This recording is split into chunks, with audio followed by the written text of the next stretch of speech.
All right, all right. So I want to start just recording videos on potential trade ideas that I have.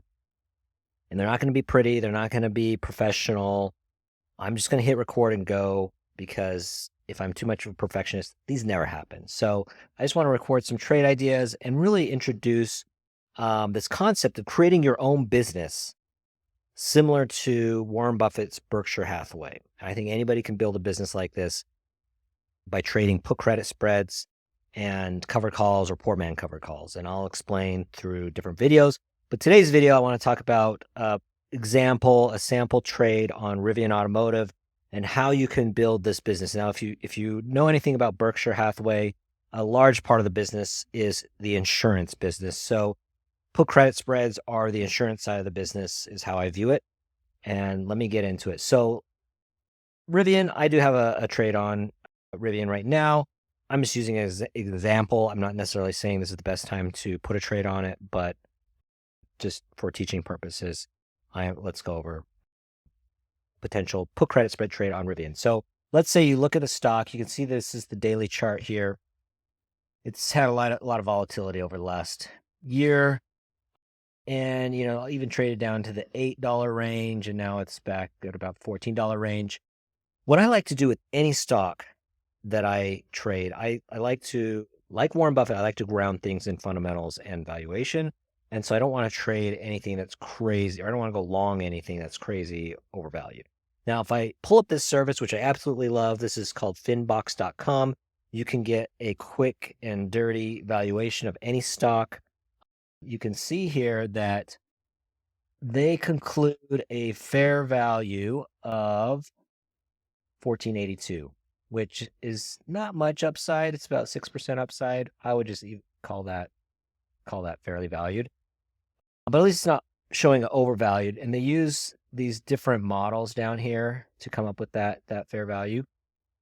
So, it's not necessarily going to be super accurate. There's obviously, this is kind of an analytical computed number.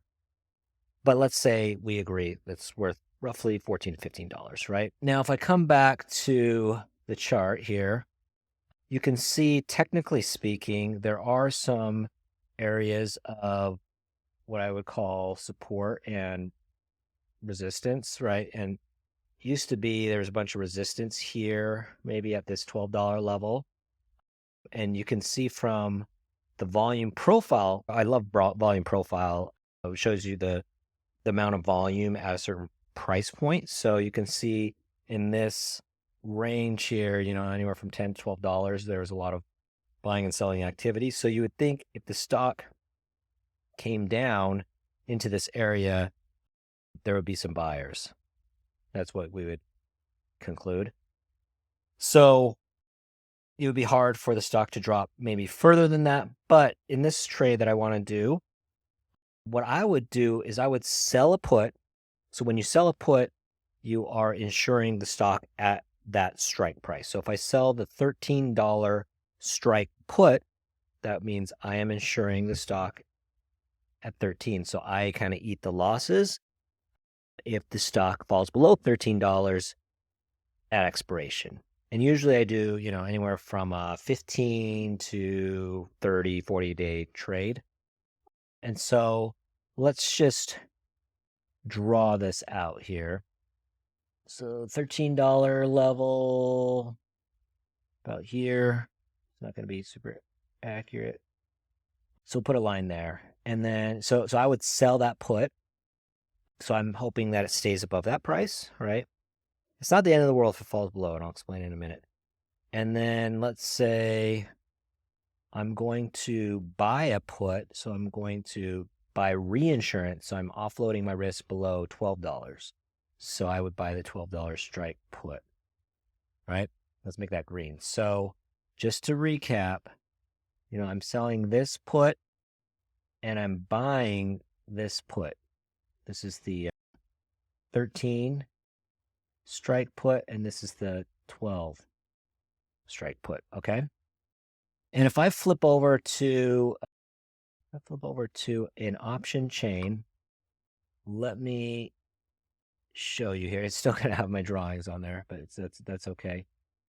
Now, the 13, it's 48 cents and 58 cents is the bid ask. So halfway in between there, let's say 53 bucks I can collect, okay, for selling the 13 put. So I get $53. And then if I buy this $12 put, I know this is probably really small on your screen, so you'll just have to take my word for it. It would cost me about $21, maybe 22, somewhere around there. So say 22 to buy that $12 put. And so the net of this is what I already have it down here. If you guys were paying attention, you could have seen the answer. So I would get a net $31 credit, okay, when I put this on. So if we go back to the chart, so the net of this, right, if you remember, I collected 53, is that what I said? And then I spent 22, so I would net $31. So that was my insurance premium I collected for insuring Mr. Market against losses below $13 a share. And by the way, that expiration date was, I believe, about 30 days. It's about 26 days from now. So September 20th expiration. So if I go back to the chart, I get 31 bucks, and I'm risking, it's a $1 wide spread times 100 because option contracts for 100 shares. So total risk is $100 on this trade. Maybe I'll make this a different color. So $100 is my total risk, but we keep that $31 in premium no matter what. So really, I'm only risking $69. That's the most I can lose on this particular trade. Okay. And the most I can gain is $31. If at expiration the stock price is trading above $13, I should keep that whole $31 in premium, and I had to only risk $69 at any given time. Okay, even if it goes to zero, my max loss is $69. That's just the way it works out. So as a percentage, 31 over 69 at risk, that's a pretty high percentage. I want to say, it's about 40%. Is my math right? So 40% return in 26, 28 days. I would take that, right? So that's a beautiful return. Obviously, if you have a larger account or if you have more conviction in Rivian, you could trade multiple contracts. So you could do like 10 of these.